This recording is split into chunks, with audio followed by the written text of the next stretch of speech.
Oh, sorry. Don't cry.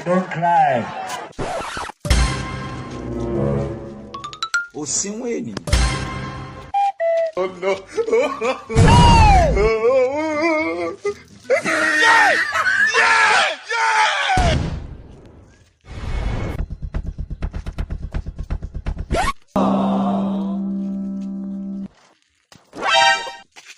You be mumu.